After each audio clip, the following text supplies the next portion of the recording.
तेरी किस्मत तो बदल दे, तेरी किस्मत तो बदल दे। ये जिंदगी एक मौका है जो आज खुद से जीत गया, जो आज खुद से जीत गया। समझ ले वही असली হিরো হে। বন্ধুরা, একটা ছোট প্রশ্ন করি, একটা পরীক্ষায় ফেল করলে কি সত্যি জীবন শেষ হয়ে যায়?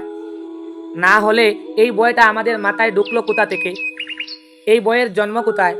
এই বইটা ছাত্রদের নয়, সমাজ বানিয়েছে, তুলনা বানিয়েছে, ভুল প্রত্যাশা বানিয়েছে। ছোটবেলা থেকে আমরা শুনে আসছি, ভালো রেজাল্ট না করলে কিছু হবে না, অমুকের ছেলে টপার, তুমি পারো না কেন? ধীরে ধীরে পরীক্ষা হয়ে ওঠে বইয়ের উৎস, পড়াশোনা হয়ে যায় চাপের নাম। স্কুল কি একা দায়ী? না, স্কুল শেখায় পড়তে, লিখতে, পরীক্ষা দিতে। কিন্তু সমস্যা হয় তখন যখন একটা নম্বরকেই পুরো জীবনের মাপকাঠি বানিয়ে ফেলা হয়। একটা খাতা দেখে ছাত্রের মেধা মাপা যায় না, তার ভবিষ্যৎ ঠিক করা যায় না। অভিভাবকদের অজান্তে ভুল। অধিকাংশ বাবা মা খারাপ চান না, তারা শুধু নিরাপত্তা চান। কিন্তু তুলনা, অতিরিক্ত চাপ, লোক কি বলবে ভয়, এই তিনটা মিলে একটা শিশুর আত্মবিশ্বাস ভেঙে দেয়। ফেইল মানে আসলে কি? ফেইল মানে তুমি অযোগ্য, তুমি শেষ। না, মোটেই না।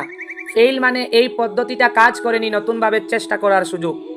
ইতিহাস বলেছে অনেক সফল মানুষ প্রথমবারেই ফেল করেছে, কিন্তু হাল ছাড়েনি। একজন শিক্ষকের চোখে সত্য, আমি শিক্ষক হিসেবে দেখেছি, দুর্বল ছাত্র পরিশ্রমে এগিয়ে গেছে, প্রপার ছাত্র বয়ে ভেঙে পড়েছে।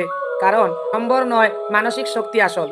শেষ কথা বন্ধুরা, একটা পরীক্ষায় ফেল করলে জীবন শেষ হয় না, বরং জীবন শেখায়।